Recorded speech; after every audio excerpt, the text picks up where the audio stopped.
నమస్తే, నేను జర్నలిస్ట్ శ్రీనివాస్. ఈరోజు న్యూస్ అనాలిసిస్లో ముందుగా వెలుగు పేపర్లో వచ్చిన వార్తలను చూద్దాం. జూన్ చివరిలో లేదా జూలై మొదటి వారంలో గ్రామ పంచాయతీ ఎన్నికలు కసరత్తు చేస్తున్న రాష్ట్ర ప్రభుత్వం రెడీగా ఉన్న ఎన్నికల సంఘం. ఆ వెంటనే వరుసగా ఎంపీటీసీ, జెడ్పీటీసీ, మున్సిపాలిటీలకు కూడా తాజాగా పంచాయతీలకు 153 కోట్ల పెండింగ్ బిల్లు క్లియర్, త్వరలో దాదాపు 300 కోట్లకు కూడా రిలీజు. జూన్ 2 నుంచి రాజీవ్ వికాసం, అదే నెలలో కొత్త రేషన్ కార్డులు, ఇప్పటికే సీఎం జిల్లాల పర్యటనలు, నియోజకవర్గాల వారిగా ఎమ్మెల్యేలతో భేటీలు, ఇవన్నీ స్థానిక ఎన్నికల నిర్వహణలో భాగమైన టాకు. పార్టీ పరంగా 42% రిజర్వేషన్లతో ముందుకెళ్లాలని ఆలోచన. జూన్ చివరిలో కానీ జూలై మొదటి వారంలో కానీ ఉంటాయట గ్రామ పంచాయతీ ఎన్నికలు. కసరత్తు జరుగుతుందట. రాష్ట్రం రెడీగా ఉందట ఎన్నికల సంఘం. ఎప్పుడో ఉంది, ఇప్పుడు ఇవాళ రెడీగా ఉంటుంది. ఇదంతా ఉట్టిముచ్చట. మరి ఇన్ని రోజులు దేనికి ఆపినట్టు? దేనికోసం పంచాయతీ ఎన్నికలు 1.5 ఇయర్ 18 నెలల నుంచి ఎన్నికలు నిర్వహించకుండా ఆపారు. కామారెడ్డి డిక్లరేషన్ పేరుతోని కాంగ్రెస్ పార్టీ 42% బీసీలకి స్థానిక సంస్థల్లో రిజర్వేషన్లు మేమిస్తాం అధికారంలోకి వస్తే అన్నారు. వచ్చారు, అది ఇవ్వటం కోసం ఆపారు.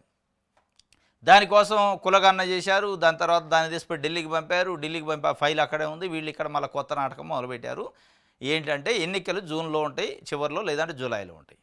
మరి ఇప్పుడు ఆడ ఏమీ కాలేదు, 42% రిజర్వేషన్లు ఇలే. ఎట్లా పెడతారు ఎన్నికలు? పార్టీ పరంగా ఇస్తారట. మరి ఇన్నేళ్ళు ఎందుకు ఆగారు? 18 నెలల కాలం పాటు ఈ ఈ ఈ ఘనకార్యానికే ఇన్ని రోజులు ఆగాల. పార్టీ పరంగా ఇచ్చేది అది వేరే విషయం. చట్టం, కాన్స్టిట్యూషన్ పరంగా ఉండాలి కదా. చట్టబద్ధమైన రిజర్వేషన్లు కావాలని బీసీలు ఇవాళ కోరుకుంటుంటే, ఆత్మగౌరవ పోరాటం చేస్తుంటే, ఇవాళ నేను పార్టీ పరంగా ఇస్తాను, నువ్వు ఇచ్చేది పార్టీ పరంగా ఎవడైనా ఇస్తారు. అది ఎన్ని రోజులు ఇస్తారు? ఇవాళ ఓట్లు అవసరం కాబట్టి హామీ ఇచ్చిన కాబట్టి దాన్ని తొంగలో దొక్కడానికి ఒకసారి ఇస్తారు. తర్వాత మరి చట్టం ఎప్పుడు కావాలి? మరి దాని ఘాటం కోసం 18 నెలలు ఆపింది. నిజంగానే ఇది ఇప్పట్లో కాదు అనేది కనీసం అసెస్మెంట్ లేదు, మీకు అవగాహన లేదా? డిక్లరేషన్లు ఇచ్చారు, దాని తర్వాత కులగాన చేశారు, దాని తర్వాత పంపించారు. మరి అది వచ్చిందాక ఆగాలి, లేదు దాన్ని తొందరగా తెప్పించే ఏర్పాటు చేయాలి. అంటే ఇదంతా ఏంటంటే ఒక నాటకం. మేము గిల్లినట్టు చేస్తాం, నువ్వు ఏడ్చినట్టు చేయని ఆడికి పంపినట్టు చేయటం, ఇది ఏది కాదు. కాబట్టి మేము రిజర్వేషను మేము పార్టీ పరంగా ఎవరికి తెలవాలి, పార్టీ పరంగా ఏమి ఇచ్చారు, ఎవరికి ఇచ్చారు, అదేమో లెక్క పత్రం ఉంటుందా? పార్టీ పరంగా ఇవ్వడానికి లెక్క ఉండదు, పత్రం ఉండదు. ఎట్లా ఇస్తారు? ఎవరు ఇస్తారు పార్టీ పరంగా బీసీలకు రిజర్వేషన్లు ఇస్తారా? ఇస్తే ఈ పరిస్థితి నిజంగానే బీసీలకు పార్టీ పరంగా రిజర్వేషన్లు ఇచ్చే పరిస్థితి రాజకీయ పార్టీలకు ఉంటే, బీసీలు మాకు రిజర్వేషన్ ఇవ్వండి మహాప్రభు అని చెప్పి ఇయ్యాటకు కూడా 75 సంవత్సరాల తర్వాత స్వతంత్రం వచ్చి పోరాటాలు చేయాల్సిన పరిస్థితి వద్దా? పార్టీలకు ఆ కమిట్మెంట్, ఆ చిత్తశుద్ధి నిజంగానే ఉండుంటే అసలు ఈడిదాకా ఎందుకు వద్ది? అది లేకనే కదా చట్టబద్ధం కావాలనేది. రిజర్వేషన్లు అనేది చట్టబద్ధత ఎప్పుడు కోరుకుంటారు? వాస్తవంగా జనాభా ఏ పద్ధతిలో ఉన్నారో ఆ జనాభా పద్ధతి ప్రకారం సంపద, పదవులు పంపిణీ కానప్పుడు, మెజార్టీ ఉన్న ప్రజలకు అన్యాయం చేస్తూ మైనార్టీ ప్రజలే దాన్ని అనుభవిస్తున్నప్పుడు, ఎంజాయ్ చేస్తున్నప్పుడే ఈ ఈ ఈ గొడవ అంతా వస్తుంది రిజర్వేషన్లు కావాలని. ఇట్లా కాదు, వాళ్ళు బలవంతంగా అనుభవిస్తున్నారు కాబట్టి వీళ్ళకి న్యాయం చేయడానికి ఏదో ఒక కాన్స్టిట్యూషనల్ పరంగా చేయాలని చెప్పి రిజర్వేషన్ అంటారు. అది కాకనేగా 75 సంవత్సరాల నుంచి ఇదే కథ. మేము ఇస్తున్నామని చెప్తున్నారు. 75 సంవత్సరాల నుంచి భారతదేశంలో అన్ని రాజకీయ పార్టీలు ఎస్సీల కోసం, ఎస్టీల కోసం, బడుగు బలహీన వర్గాలు బీసీల కోసమే మేము ఉన్నాం, మా పార్టీలే దానికి అన్నారు. మరి వాళ్ళు ఆడనే ఉన్నారు, మీరేమో బంగ్లాలు కట్టుకుంటారు. వాళ్ళు అక్కడే ఉన్నారు. ఎస్సీ, ఎస్టీ, బీసీలు ఎక్కడ ఉండాలన్నా అక్కడే ఉన్నారు. మీరు పార్టీలు పెట్టినప్పుడు, మీరు రాజకీయాలు చేసినప్పుడు ఎక్కడ ఉన్నారో అదే స్థాయిలో మళ్ళీ రేషన్ బియ్యం ఏమైనా వస్తాయా రావా చూసుకునే పరిస్థితి, ఏమైనా చిన్న లోన్ వస్తుందా, ఏమైనా ప్రభుత్వం నుంచి ఉచితంగా ఏమైనా వస్తే బతకడానికి అనే పరిస్థితుల్లో ఉన్న తప్ప, అవసరమైతే మేము 10 మందిని జాత్తం అనే పరిస్థితుల్లో ప్రజలు ఇంకా ఎదగకుండా చేశారు. కానీ మీ కోటలు, మీ బంగ్లాలు, మీ ఫామ్ హౌజులు, మీ 100 ఎకరాలు, 1000 ఎకరాలు మీ పెరుగుతున్నాయి. రాజకీయాలు చేసేటోళ్ళే రాజకీయ నాయకులు. ఇక దానికోసం ఇవి వచ్చినాయి. అంటే మళ్ళీ ఒకసారి ఇది మోసం చేసే నిజంగానే జూన్లో జూలైలో ఎన్నికలు అయితే అది మోసమే. ఇది ఉట్టినే అబ్బక్కు వార్తలు రాస్తే చెప్పలేం, కానీ ఎలుగులో రాసింది కాబట్టి వాళ్ళు ఇక ముందుకు పోయే పరిస్థితి ఉన్నట్టుంది. ఇక 18 నెలలు అయింది, ఫైనాన్స్ కమిషన్ నుంచి డబ్బులు రావట్లే, కేంద్రం నుంచి వచ్చే నిధులన్నీ ఆగిపోయినాయి. మరి ఇది ఏదో అయ్యాలను ఎడితే అయిపోయేది. అయ్యాలను పెట్టుకుంటే ఇప్పటికి నిధులన్నీ వస్తుండాయి. ఇవాళ వాస్తవం గ్రామ పంచాయతీల్లో దుర్భరమైన పరిస్థితి. కనీసం ఆ చెత్త తీసిపోయే ట్రాక్టర్లు డీజిల్ పోయడానికి కూడా డబ్బులు లేని పరిస్థితి. గ్రామ పంచాయతీ సెక్రటరీలు ఒక రకంగా ఒత్తిడిలో ఉన్నారు. చాలా ఇబ్బందికరమైన పరిస్థితులు. వాళ్ళు ఒక్కొక్క సెక్రటరీ 3 నుంచి 4 లక్షలు గ్రామ పంచాయతీ కోసం ఖర్చు పెట్టి ఉన్నారు. ప్రభుత్వం నుంచి చిల్లిగా రావట్లే, ప్రజల్లో ఊకోవట్లే, స్థానికంగా ఉండేది వాళ్ళు గొడవ చేస్తున్నారు. అయినా కానీ చాలా ఇబ్బందికరమైన పరిస్థితుల్లో ఇవాళ సెక్రటరీలు అప్పు పెట్టారు ప్రభుత్వానికి, పోయిన సర్పంచ్లు అప్పు పెట్టారు. వాళ్ళిద్దరూ పాపం ఎప్పుడొస్తాయో డబ్బులని ఎదురు చూసే పరిస్థితి. రేపో మాపో ఇంకా ఇట్లా ఇదే పరిస్థితి ఉంటే సెక్రటరీలు కూడా చాలా ఒత్తిడికి గురై చాలా ఇబ్బందికరమైన పరిస్థితికి పోయే అవకాశం ఉంటుంది. ఇవాళ సర్పంచ్లు ఎట్లయితే ఆత్మహత్యలు చేసుకుంటున్నారో, భార్యల తాలిబొట్టు తాకట్టు పెట్టి డబ్బులు తెస్తే ఇంతవరకు బిల్లులు రాక, ఆ పరిస్థితి రేపు సెక్రటరీలు కూడా వచ్చే అవకాశాలు ప్రమాదాలు ఉంది. కాబట్టి అంతకంటే ముందే ప్రభుత్వం చర్యలు తీసుకుంటే మంచిది ఆ నిధులకి దానికి. ఇప్పటిదాకా ఆపి ఇది ఒక వార్త అయితే, ఇంకోటి డాడీ మీరు బీజేపీని ఇంకా టార్గెట్ చేయాల్సిందని కేసీఆర్ కూతురు ఎమ్మెల్సీ కవిత నిన్న కేసీఆర్కి ఒక లెటర్ రాసింది. నిన్న రాయాలి, అది మే 2 రోజు రాసింది, దగ్గర పెట్టుకున్నారు. ఆమె అమెరికా పోయి ఇవాళ తిరిగి వస్తుందని నేను రిలీజ్ చేయించారు బయటికి. మరి కేసీఆర్ని ఆమె అంటుంది బీజేపీని మీరు ఇంకా టార్గెట్ చేయాల్సింది అని చెప్పి. మరి మీరెవరిని టార్గెట్ చేసి లెటర్ రాశారు? బీజేపీని ఆయన చేయలేదా, చేసిండా, అది ఎందుకు చేసిండా ఆయన వ్యూహం ఆయనకు ఉండొచ్చు. కానీ మీ టార్గెట్ ఎవరు? మీ లెటర్ టార్గెట్ ఎవరు? కేటీఆరా కేసీఆరా? కేసీఆర్కి లెటర్ రాస్తూ కేటీఆర్ని టార్గెట్ చేశారా? లేదా కేటీఆర్ నిన్ను తండ్రి దగ్గరికి దూరం చేసిండా? కేసీఆర్ దగ్గర నుంచి నిన్ను దూరం జరిపింది ఎవరు? కేటీఆరా లేదా ఇంకా ఎవరన్నా అతీత శక్తులా? ఎందుకు లెటర్ రాయాల్సి వచ్చింది? సరే, రాజకీయ పార్టీ ప్రశ్నించవచ్చు, అడగొచ్చు. కానీ స్వయాన కూతురు, అదే పార్టీలో మెంబరు, ఎమ్మెల్సీగా ఉన్నారు. అవసరమైతే ఇంటికి పోయి 2 గంటలు కూర్చొని డిస్కషన్ చేయొచ్చు. డాడీకి ఇట్లా కాదు, ఇట్లా ఇట్లా ఇట్లా మీరు స్పీచ్ ఇవ్వాల్సిందని చెప్పి ఉండొచ్చు. ఇవన్నీ దారులు మూసకపోయినాయా? దూరం పెరిగిందా? కలవలేని పరిస్థితే, కలవనీయని పరిస్థితే, అపాయింట్మెంట్ లేని పరిస్థితే, ఇక లేఖ రాయాల్సిన పరిస్థితి అనివార్యంగా వచ్చిందా? దుర్భరమైన పరిస్థితుల్లో, ఇక అనివార్యమైన పరిస్థితుల్లో, ఏ దిక్కు లేని పరిస్థితుల్లో, ఏ దారి లేని పరిస్థితుల్లో ఇది అవుతుంది. లేఖలు ఎప్పుడు రాస్తారు? అనేక మాధ్యమాలను ఫోన్లు మాట్లాడుకోవచ్చు, లేదంటే ఇంటికి వెళ్ళి కలవచ్చు, మాట్లాడచ్చు. ఎవరో బయట వాళ్ళు కూడా కాదు మళ్ళా అని. అంటే దీన్ని బట్టి ఏమర్థమైందంటే కవితకి కేసీఆర్ గ్యాప్ పెరిగిందా పెంచారా? ఆ పెంచింది ఎవరు? ఆ గ్యాప్లో కనీసం ఫోన్లో కూడా మాట్లాడలేనంత గ్యాప్ పెరిగిందా? ఇక అనివార్యమైన పరిస్థితుల్లో లేఖ రాసి లేఖ కూడా పంపలేని పరిస్థితుల్లో రిలీజ్ బహిరంగ చేయాల్సిన పరిస్థితి వచ్చిందా? వీటన్నిటిని చూస్తే బీఆర్ఎస్లో ఏం జరుగుతుంది? కవితని ఉంచుతారా బీఆర్ఎస్లో? బయటికి పంపించే పొగబెట్టారా? బయటికి పంపిస్తే ఆమె పార్టీ పెట్టిద్దా లేదా వేరే పార్టీలో జాయిన్ అయిద్దా? నిజంగానే వేరే పార్టీలో జాయిన్ అయితే ఇప్పుడు జగన్మోహన్ రెడ్డి కుటుంబంలో షర్మిల ఎట్లయితే బయటకు వచ్చి కుటుంబ కలహాలు బయటికి చెబుతుందో, ఆస్తుల విషయం రకరకాలుగా, ఇవన్నీ రేపు మొత్తం పగిలిపోయే అవకాశం ఉంది. అనేక అంశాలపైన ఇప్పటికే ప్రతిపక్షాలు కాళేశ్వరం, మేడిగడ్డ, అవినీతి చెప్తున్నారు. వీటి విషయంలో ఏమైనా లీకులు వచ్చే అవకాశం ఉంది. ఇవన్నీ చూస్తుంటే కేసీఆర్ ఫ్యామిలీలో, బీఆర్ఎస్ పార్టీలో ఏదో జరుగుతుంది. ఈ మధ్యకాలంలో హరీష్ రావు ఇంటికి 2-3 రోజులు వరుసన కేటీఆర్ పోయి ఆడనే కూర్చోవటం, మాట్లాడటం, బతిలాడటం ఇవన్నీ చేసిండు. మరి ఆయన కూడా ఏమైనా లెటర్ రాసి దగ్గర పెట్టుకుండా అది రిలీజ్ చేస్తారు ఆయన కూడా తెలియదు. కానీ మొత్తానికి అయితే ఈ లెటర్ల కథ ఏంటి అంటే, ఈ లెటర్లు రాసి రిలీజ్ చేయాల్సిన పరిస్థితి ఎప్పుడు వద్దంటే వాళ్ళ మధ్యలో యాక్సెస్ కట్ అయినప్పుడు వస్తుంది. ఓరల్ యాక్సెస్ కట్ అయినప్పుడు లెటర్ రాయాల్సిన పరిస్థితి వస్తుంది. ఈ లెటర్ రాసి రిలీజ్ చేసే పరిస్థితి దాకా వచ్చిందంటే ఏదో శృతి మించింది, చేయి దాటిపోయింది. ఇది మొత్తానికి కేసీఆర్ ఇప్పటికీ అధికారం లేక ఒక రకమైన పద్ధతి ఈ కుటుంబ రాజకీయాల్లో ఒత్తిడిలో ఉన్నట్టు అనిపిస్తుంది. మొత్తానికైతే కొన్ని విషయాలు అయితే పాజిటివ్ కూడా చెప్పారు. కేడర్కి మనం ఇంకా జోష్ ఇవ్వాలి, రకరకాల పద్ధతుల్లో చెప్పారు. కానీ చెప్పే పద్ధతి కరెక్ట్ లేదు. ఆమె చెప్పిన దాంట్లో మంచి విషయాలు ఉన్నాయి, కొన్ని చెడు విషయాలు కూడా ఉన్నాయి. పార్టీకి నష్టం చేసేవి ఉన్నాయి, లాభం చేసేవి కూడా ఎక్కువే ఉన్నాయి. లాభం చేసే అయినా నష్టం చేసే అయినా ఏ ప్లాట్ఫామ్లో చెప్పాలో ఆ ప్లాట్ఫామ్లో చేస్తే రాజకీయంగా విలువ ఉంటుంది. ఈ ప్లాట్ఫామ్కి మీరు వచ్చారంటే పార్టీని బాగు చేసే కార్యక్రమానికి వచ్చినట్టు లేదు, పార్టీని డ్యామేజ్ చేసే కార్యక్రమానికి వచ్చినట్టే ఉంది. ఇక అనివార్యంగా నాకు నష్టం జరుగుతుంది కాబట్టి పార్టీ ఎడిపోతుంది అనే ఒక పద్ధతికి డిసైడ్ అయినట్టే అనిపిస్తుంది. మరి ఇది మొత్తానికి టార్గెట్ చేయాల్సింది బీజేపీని అంట. కానీ మీరు ఎవరిని టార్గెట్ చేశారనేది ప్రశ్న. ఇది కేటీఆర్ని టార్గెట్ చేసి లెటర్ కేసీఆర్కి రాసినట్టు ఉంది. రైట్.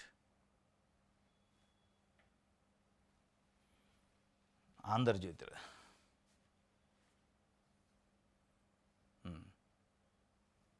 బీజేపీపై 2 నిమిషాలైనా 14 సంవత్సరాలు ఉద్యమం చేసిండు కేసీఆర్, 10 సంవత్సరాలు ముఖ్యమంత్రి చేసిండు.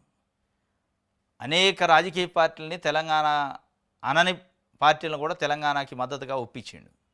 మరి ఆయనకు తెలియదా బీజేపీని ఎన్ని నిమిషాలు టార్గెట్ చేయాలి అనేది? తెలవక చేశాడు. మరి ఆయన ఈ కవిత లాంటి వాళ్ళు సలహాలు ఇస్తేనే ఉద్యమం చేసిండా? కవిత లాంటి వాళ్ళు సలహాలు ఇస్తేనే 10 ఏళ్ళు ముఖ్యమంత్రి చేసిండా, పరిపాలన చేసిండా? మీరు అంటున్న బంగారు తెలంగాణ మీరందరూ సలహాలు ఇవ్వకుండానే ఇస్తేనే వచ్చిందా? మరి ఎందుకు మీరు ఇవాళ బహిరంగమైన సలహాలు ఇవ్వాలి? సలహాలు ఇవ్వచ్చు, తప్పులేదు, అభిప్రాయం చెప్పొచ్చు, సలహాలు ఇవ్వచ్చు. బహిరంగ సలహాలు, బహిరంగ లేఖలు ఇవ్వాల్సిన పరిస్థితి వచ్చింది. మీరు మరి మీ స్వార్థం ఏం తెలియదు కానీ మొత్తానికైతే అంటే ఫెయిల్ అయ్యిండు, తండ్రి ఫెయిల్ అయినట్టు చెబుతుంది. మరి తండ్రి ఫెయిల్ అయిందా, నీకు విలువకపోతే ఫెయిల్ అయినాడే అనుకుంటున్నారా? కేటీఆర్కి ఎక్కువ విలువ ఇస్తాడు, నన్ను పట్టించుకోవట్లేదు కాబట్టి ఫెయిల్ అయినట్టు రాశారా లెటరు?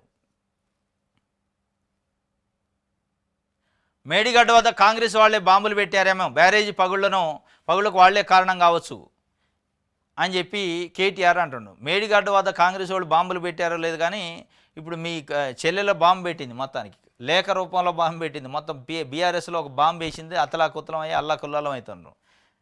మరి ఆయన ఏం బాంబు పెట్టిండో కానీ.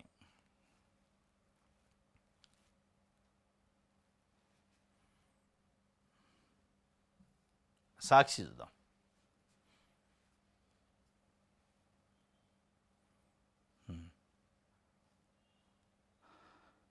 బీఆర్ఎస్లో కవిత లేఖ కలకలమట. రైట్,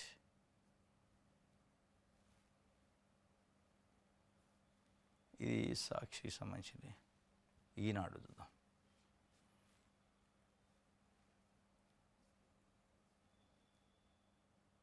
మన దళాలు పాకిస్తాన్ను మోకాళ్లపై నిలబెట్టాయి. ఆ దేశ వైమానిక స్థావరాలను మన వాయుసేన ధ్వంసం చేసింది. రాజస్థాన్ పర్యటనలో మోదీ చెప్తుండు. మన దళాలు పాకిస్తాన్ను మోకాళ్లపై నిలబెట్టినాయి. కరెక్టే అనుకోండి కొద్దిసేపు. మరి మోకాళ్ళపై నిలబెట్టిన మన దళాలను ఎందుకు వెనక్కి పిలిచారు, ఎందుకు కాల్పులు విరమించండి అని చెప్పారు? మోకాళ్ళపై నిలబెట్టేదాకా తీసుకొచ్చారు పాపం వాళ్ళ శ్రమపడి. లేదు ఆపండి, వాళ్ళని వదిలేయండి అని ఎందుకు చెప్పారు? ఏంది దాని అర్థం?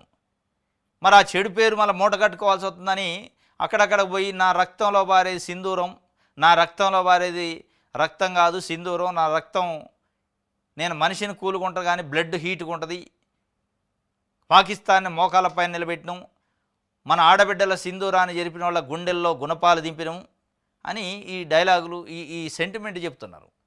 వాస్తవంగా మోడీ గారు, అమిత్ షా గారు దూకుడు చూసిన తర్వాత ఈసారి పాకిస్తాన్ని చెరబడతారు, పాకిస్తాన్ని సరెండర్ చేసి చేతులు ఎత్తేసి ఇక కాళ్ళబేరాన్ని చేస్తారు అనుకున్నారు. ఆ వాతావరణం అది కనపడింది. ఒక 2-3 రోజులలోనే మన దేశ సైనిక వ్యవస్థ మొత్తం కష్టపడి వ్యూహం బన్ని వాళ్ళని మట్టి గర్పించే ప్రయత్నం చేశారు. చాలా అద్భుతమైన పని చేశారు. ఎందుకు ఆల్ ఆఫ్ సడన్గా లేదు సీజ్ ఫైర్ అన్నారు. ఇక దాని వెనకున్న మతలబ్ ఏంది అనేది తెలియట్లా. ట్రంప్ ఒకవైపు నేనే ఆపించిన అంటున్నాను. మన దేశానికి ప్రధానమంత్రి ఆపితే ఆపాలి కానీ ఆయన ఆపటం ఏంది, ఆయన చెప్తే మీరు ఆపటం ఏంది? వీటన్నిటికీ సమాధానాలు చెప్పాల్సి వస్తుందని వీటన్నిటిపైన ఇవాళ దేశంలో వాస్తవంగా చర్చ జరుగుతుంది. ఆ చర్చని రూపుమాపే కార్యక్రమాన్ని మేము మోకాళ్ళ మీద నిలబెట్టినాం, మన దేశ సైనికులు గుండెల్లో గుణపం దింపినాం, ఇవన్నీ దింపింది వాస్తవమే, మోకాళ్ళ మీద నిలబెట్టింది వాస్తవమే. ఆ నిలబెట్టిన వాళ్ళని మళ్ళీ తుదముట్టించకుండా ఎందుకు ఆపారు? మళ్ళీ మోకాళ్ళ మీద నుంచి వాళ్ళు లేవడా, మళ్ళీ లేచే అవకాశం ఎందుకు ఇస్తున్నారు? అది చెప్పాలి. ఇలా పాపం మొత్తం భారతదేశంలో సైనిక వ్యవస్థ మొత్తం మిలిటరీ త్రివిధ దళాలు కష్టపడి మోకాళ్ళ మీద దాకా తీసుకొచ్చారు. మళ్ళీ వాళ్ళని లేపి నిలబెట్టే కార్యక్రమం మీరెందుకు చేస్తున్నారు అనేది ఇక్కడ ప్రశ్న. మరి దాన్ని మళ్ళీ మీరు సమర్థించుకోవడానికి నా గుండెలలో రక్తం మరుగుతుంది, నా నరాల్లో రక్తం హీట్ ఎక్కితే మరి మోకాళ్ళ మీద నుండి అట్నే లేపెత్తి అయిపోయేది కానీ అనేది ఇక్కడ ప్రశ్న. దాన్ని ఇక మరి సమర్థించుకోవడానికి చెబుతున్నా ఏం చెబుతున్నా కానీ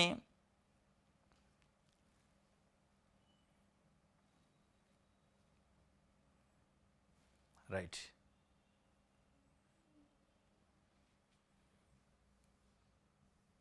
దిశ చూద్దాం. బీసీలకు 42% రిజర్వేషన్లో కేంద్రం ఆమోదం తెలుపుతుందనే నమ్మకంతో స్థానిక ఎన్నికల్లో ఖరారు చేయాలని అధికారులకు సీఎం ఆదేశాలు. లేకపోతే రాజకీయంగా అమలు చేస్తామని ఇప్పటికే ప్రకటన. లోకల్ పోరుకు సిద్ధం కావాలని ఆదేశాలు జారీ. బీసీల కాడ 42% కేంద్ర ప్రభుత్వం ఆమోదం తెలిపిద్దని నమ్మకం ఉందట. అందుకే డేట్లు ఎవడన్నా చెప్పేటోడుకున్నా కానీ వినేటోడు కన్నా ఉండాలి. వాళ్ళు కేంద్రం దాని ఉలుకులేదు పలుకులేదు, నువ్వు ఇచ్చిన ఫైల్ యాడ్ చేసిందో తెలియదా? అది కేంద్రం 42%. అది అయ్యే పనేనా? 42% నిజంగానే బీసీలకు మీరు అన్నట్టు ఇవ్వాలంటే 9th షెడ్యూల్లో సవరణ చేయాలి. అది అవుతుందా? మీరు అసలు ఆ రకమైన చర్య లేదా? ఉట్టి లెటర్ పంపితే చేయడానికి ఇక్కడ ఉన్నది బీజేపీ ప్రభుత్వం, కాంగ్రెస్ ప్రభుత్వం? మీరు ఒక ప్రతిపక్ష పార్టీ నుంచి ముఖ్యమంత్రిగా ఉన్నారు, అక్కడ ఉన్నది అధికార పక్షం బీజేపీ కూటమి. మీరు ఇచ్చిన లెటర్ పైన కనీసం అఖిల పక్షాన్ని తెసిపోయి ఒత్తిడే చేయలేదు. వచ్చిద్ది అనుకోని లెటర్లు డేట్లు పెట్టండి మీరు పంచాయతీ ఎన్నికలకు అన్నాడట. ఇదంతా వస్తుంది మోసం.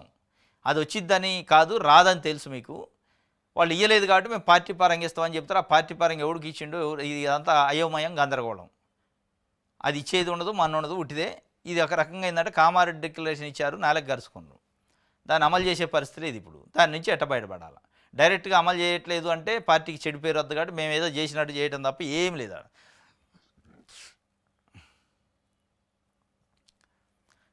ఇది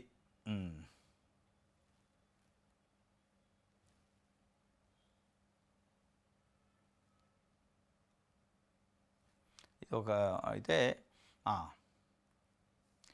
కేసీఆర్ కవిత రాసిన లెటర్ పైన బీఆర్ఎస్ వాళ్ళు స్పందిస్తారా, కేసీఆర్ స్పందిస్తారా, కేటీఆర్ స్పందిస్తారా, లేదా కవిత ఇయ్యాలి వస్తుందట, కవిత స్పందిస్తా, అసలు ఆ లెటర్ నాదంటదా కాదంటదే, లెటర్ దేనికి రాసిన అంటదే, ఇవన్నీ పెద్ద చర్చ నడుతున్న రాజకీయంగా. బీఆర్ఎస్ వాళ్ళు అయితే ఒకళ్ళు కూడా నోరు మీద పట్టలే దీనిపైన ఏంటి అనేది.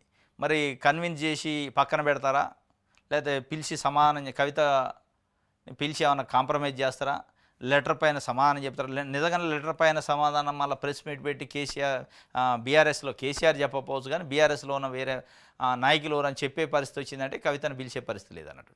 లేదు కవితను పిలిచి లోపల మాట్లాడితే ఏది రాదు బయటికి, ఇక దాన్ని క్లోజ్ చేస్తారు.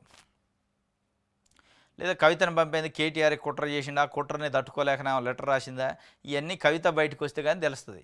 నిజంగానే ఏది పార్టీలో జరుగుతున్న మీటింగ్ గురించి టార్గెట్ చేయని దాని గురించి చెప్పిందా, వేరే టార్గెట్లు ఉన్నాయి అనేది ఆమె చెప్పాలి. నిజం చెప్తే ఆదాబ్ హైదరాబాద్ చూద్దాం.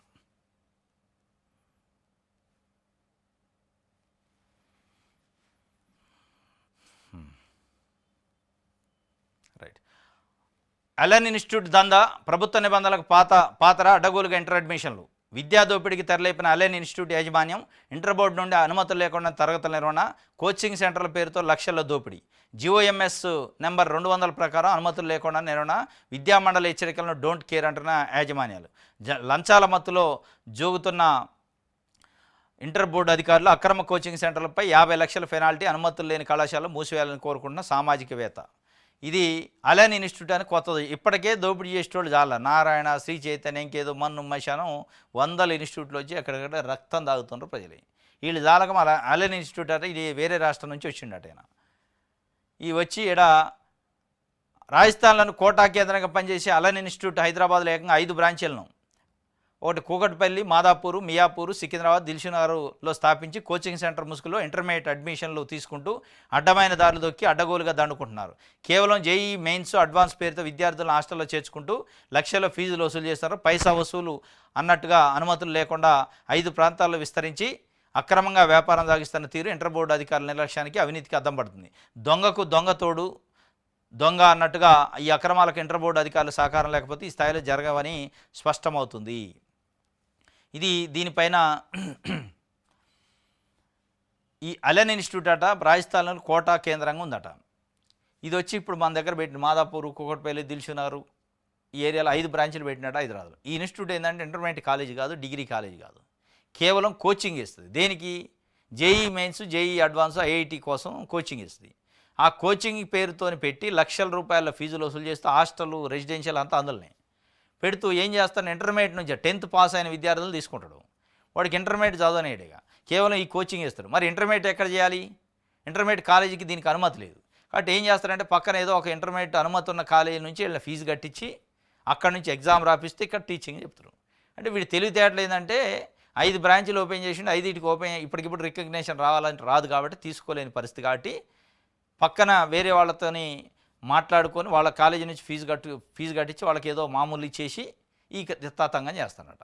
దీని ఇంటర్మీడియట్ బోర్డు వాళ్ళకి తెలుసు, అందరికీ తెలుసు. లంచాలు తీసుకొని సబ్సిడీ చేయకుండా ఉంటున్నారు. ఫీజు ఏమైనా తక్కువ ఉంటుందా? లక్షలలో. దీనిపైన మాసారం ప్రేమ్ కుమార్ అని ఆయన సిజిఎస్ రాష్ట్ర అధ్యక్షుడు, క్రిస్టియన్ జనసమితి రాష్ట్ర అధ్యక్షుడు, ఆయన కంప్లైంట్ ఇచ్చిండు. కంప్లైంట్ ఇచ్చినా పట్టించుకుంటూ లేడు. ఈ కంప్లైంట్ పేపర్ కూడా ఉంది.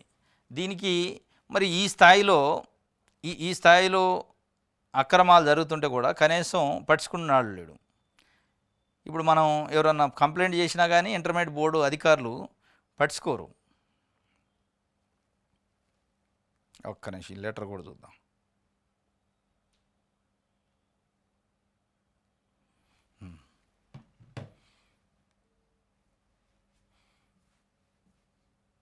లెటర్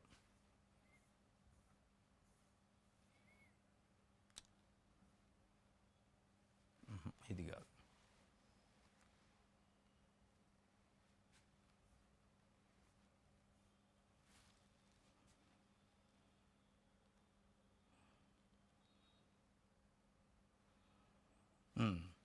ఇప్పుడు నేను ఇంటర్మీడియట్ బోర్డుకి లెటర్ పెట్టిండు, దీనిపైన అవకతవకలు జరుగుతున్నాయి అని చెప్పి. ఇంటర్మీడియట్ బోర్డుకి, ఎడ్యుకేషన్ సెక్రటరీకి, వీళ్ళందరికీ లెటర్ పెడితే దానిపైన చర్యలు లేవు ఇంతవరకు.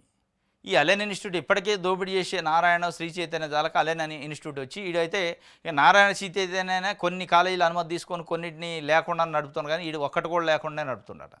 మరి దీనిపైన ఇంటర్మీడియట్ యంత్రాంగం ఎడిపోయింది, ఇంటర్మీడియట్ బోర్డు ఎడిపోయిందంటే పట్టించుకోరు. వాళ్ళకి రావాల్సిన మూటలు వాళ్ళకి వస్తాయి, వాళ్ళు నోరు మూసుకొని కూర్చునే పరిస్థితి. ఇలా విద్యార్థుల భవిష్యత్తుని అగమ్యగోచరం చేసే పరిస్థితి. విద్యార్థుల దగ్గర లక్షల ఫీజులు, అనుమతి లేని కాలేజీ, అనుమతి లేని ఇన్స్టిట్యూట్. జిఓఎంఎస్ నెంబర్ 200 ప్రకారం తప్పనిసరిగా అనుమతి ఉండాలి. అనుమతి లేకపోతే 50 లక్షల దాకా ఫైన్ వేయచ్చు, ₹1 ఫైన్ వేసే పరిస్థితి లేదు. ఈ పెనాల్టీ కథ ఇది ఇట్లా నడుస్తుంది. ఇప్పుడు ఈ లెటర్ల సంగతి ఏంటంటే, ఈ రాష్ట్రంలో ఉన్న ఇంజనీరింగ్ కాలేజీలు, తెలంగాణ రాష్ట్రంలో ఉన్న ఇంజనీరింగ్ కాలేజీలలో చాలా ఇంజనీరింగ్ కాలేజీలు నిబంధనలకు ఉల్లంఘన చేసి అక్రమాలకు పాల్పడుతూ అవినీతి అక్రమాలతోని లక్షల రూపాయల ఫీజులు వసూలు చేస్తారు. అది అంతవరకు బాగుంది, అది వసూలు చేస్తారు. కానీ అక్కడ ఒక బ్లాక్ బోర్డు ఉండదు, టీచర్లు ఉండరు, టీచింగ్ ఫ్యాకల్టీ ఉండదు, విద్యార్థులు ఉండరు. కానీ కాలేజీ ఉంటుంది, విద్యార్థులు ఉండరు. రిజిస్టర్లలో ఉంటారు విద్యార్థులు, రికార్డులలో విద్యార్థులు ఉంటారు, రికార్డులలో లెక్చరర్లు ఉంటారు. కానీ ఇన్స్టిట్యూట్ ఉంటుంది, అక్కడ క్లాసులు జరగవు, టీచర్లు ఉండరు, స్టూడెంట్స్ ఉండరు. ఈ రకమైన కాలేజీలు కొన్ని వందల కాలేజీలు, ఇంజనీరింగ్ కాలేజీలు ఇవాళ ఉన్నాయి. కేవలం ఫీజు రీయింబర్స్మెంట్ కోసమే అవి నడుస్తూ ఉంటాయి. ఆ కాలేజీలపైనే ఈ మాసారం ప్రేమ్ కుమార్ కంప్లైంట్ ఇచ్చిండు ఉన్నత విద్యామండలికి, గవర్నమెంట్ ఆఫ్ తెలంగాణకి, ముఖ్యమంత్రి గారికి. దానిపైన ఉన్నత విద్యామండలి నిన్న జేఎన్టీయు రిజిస్టార్కి, ఉస్మాన్ యూనివర్సిటీ రిజిస్టార్కి వాళ్ళ యూనివర్సిటీ పరిధిలోని ఇంజనీరింగ్ కాలేజీ పైన విచారణ చేయండి. ఈ ప్రేమ్ కుమార్ అనే వ్యక్తి కంప్లైంట్ చేసిండు, ఈ అక్రమాలపైన విద్యార్థులు లేకుండా, లెక్చరర్లు లేకుండా కాలేజీలు నడుతున్నాయట, వాటిపైన విచారణ చేసి చర్యలు తీసుకుండా అన్నారు. మరి ఏ పార్టీ విచారణ చేస్తారు? ఈ విచారణ నిజంగానే ఆ కంప్లైంట్ లేవనెత్తిన అంశాలను తీసుకుంటారా, ఆ కాలేజీని సీజ్ చేస్తారా, లేదంటే మళ్ళీ వీళ్ళు కూడా ఏమైనా మూటలు పట్టుకొని మళ్ళీ ఒట్టినే ఏం లేదని వస్తారా చూడాలి మనం. ఇది మొత్తానికైతే పెద్ద దందా నడుతుంది ఇంజనీరింగు, ఎంబీఏ, ఎంసీఏ కాలేజీలలో. ఇప్పటికే ఎంబీఏ, ఎంసీఏ కాలేజీల పైన ఆల్రెడీ చర్యలకి విచారణ చేస్తున్నారు. ఇప్పుడు ఇంజనీరింగ్ కాలేజీల పైన కూడా విచారణ చేస్తే విచారణలో తప్పనిసరిగా దొరుకుతుంది, దాంట్లో డౌటే లేదు. కేవలం అటెండెన్స్ రిజిస్టర్లలో పేర్లు ఉంటాయి తప్ప ఎక్కడ విద్యార్థులు ఉండరు, లెక్చరర్లు ఉండరు. కానీ వీళ్ళు చేసే విచారణ ఏ పార్టీ చేస్తారో చూడాలి. ఎందుకంటే యూనివర్సిటీ రిజిస్టార్కి రాశారు, యూనివర్సిటీ రిజిస్టార్డు అకాడమిక్ సెల్లోనే పంపిస్తారు ఏది విచారణకి. ఈ అకాడమిక్ సెల్లోళ్ళ భాగ్యం ఇదంతా. యూనివర్సిటీలలో ఉన్న ఆ తనిఖీ చేయాల్సిన అధికారులే డబ్బులు తీసుకొని, లంచాలు తీసుకొని, ఆడ లేకపోయినా ఉన్నట్టు క్రియేట్ చేసి రాసుకొని రిపోర్ట్ వస్తారు. మళ్ళీ వాళ్ళని పంపిస్తారా, ఆ దొంగలను పంపిస్తారా, మంచి వాళ్ళని పంపిస్తారా చూడాలి యూనివర్సిటీ రిజిస్టార్లు. అది వస్తే కానీ తెలిసిద్ది. రైట్, ఆంధ్రప్రభ చూద్దాం.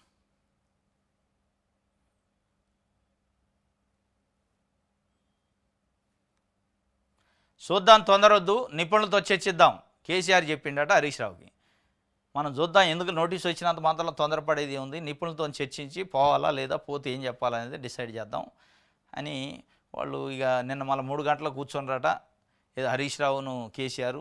మనకి నీకు వచ్చింది నాకు వచ్చింది మామ, నోటీస్ ఏం చేద్దాం అని చెప్పి, వద్దులే చూద్దాం ఆల్రెడీ, చూద్దాం నేను మాట్లాడుతాను నిపుణులతోనే ఆయన చెప్పినట్టు. ఈ లోపల ఈటెల రాజేందర్ అప్పుడు ఆర్థిక మంత్రిగా ఉండు, ఆయనకు కూడా నోటీస్ వచ్చింది. ఆయన మాట్లాడిన కామెంట్స్ను ఆయన కూడా చర్చించారట. నేను అన్నీ చెప్తా అని ఆయన చెప్తుండు. మరి అన్నీ చెప్తానికి ఏమున్నాయి ఆయన దగ్గర? ఆయన చెప్పేవి మనం చెప్పేవి సింక్ అయితే లేవా? మన ఏమైనా ముంచే కార్యక్రమం చేస్తారా, లేదంటే మనం మళ్ళీ ముగ్గురు ఆయన కూడా కలుపుకొని ఏమన్నా ముగ్గురు కలిసి ఒకటే మాట మీద ఉందామా అనేది ఏమైనా డిస్కస్ చేయడానికి ప్లాన్ వేశారం. కానీ మొత్తానికైతే చూద్దాం, తొందరపడద్దు, నిపుణులతో చర్చిద్దాం, ఆ తర్వాత నిర్ణయం తీసుకుందాం. నోటీసులు రాజకీయ కుట్రలో భాగమే. జస్టిస్ ఘోష్ కమిషన్ నోటీసులపై కేసీఆర్తో హరీష్ భేటీ. 3.5 గంటల పాటు సుదీర్ఘ మంతనాలు, కాళేశ్వరం ప్రాజెక్టుపై పాత పత్రాలు, జీవోలను పరిశీలించిన ఇరువురు నేతలు. ఈటెల రాజేందర్ పట్టినపై కూడా చర్చ. భేటీలో పాల్గొన్న విశ్రాంత ఇంజనీర్లు, న్యాయకోవిధులు. ఇది నోటీసులు రాజకీయ కుట్రలో భాగమేనట అని చెప్పి బీఆర్ఎస్ వాళ్ళు చెప్తున్నారు నోటీసు వచ్చినప్పటి నుంచి. మరి కవిత రాసిన లెటరు దేంట్లో భాగం అనేది కూడా ఇప్పుడు చెప్పాల్సిన పరిస్థితి అనివార్యంగా వచ్చింది. సరే, నోటీసులు అంటే కుట్రలో భాగం అన్నారు. ఈ కవిత నోటీస్ ఏ కుట్ర, ఎవరు చేయించారు కుట్ర అవుతుంది, లేదంటే ఏం జరుగుతుందనేది చెప్పాలి ఇక.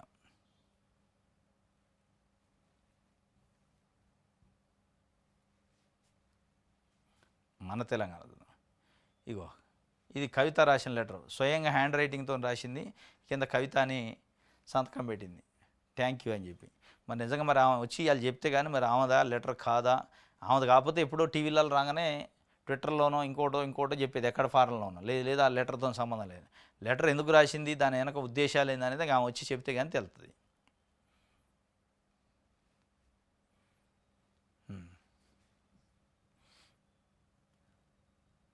రాజీవ్ యువకాశానికి నోడల్ అధికారులు ఉంటారట. బ్యాంకులకు డిప్యూటీ సీఎం బట్టి సూచన, యువకాశం లక్ష్యాల సాధనకు సహకరించాలని వినతి. జూన్ 2 తొందరలోనే ఉంది కాబట్టి జూన్ 2 అంటే 10 డేస్లో రాజీవ్ యువకాశం దరఖాస్తుదారులకి మొత్తం లబ్ధి ఎవరికైతే సెలెక్ట్ అయ్యారో వాళ్ళకి అందరికీ ఆ పథకాలకు సంబంధించిన బెనిఫిట్ వస్తుందట, రెడీగా ఉండాలంటాడు. దానికి నోడల్ ఆఫీసర్లు పెట్టారట. రైట్, ఇది ఈరోజు న్యూస్ అనాలిసిస్. రేపు తాజా వార్తలతో తిరిగి కలుసుకుందాం. Thank you.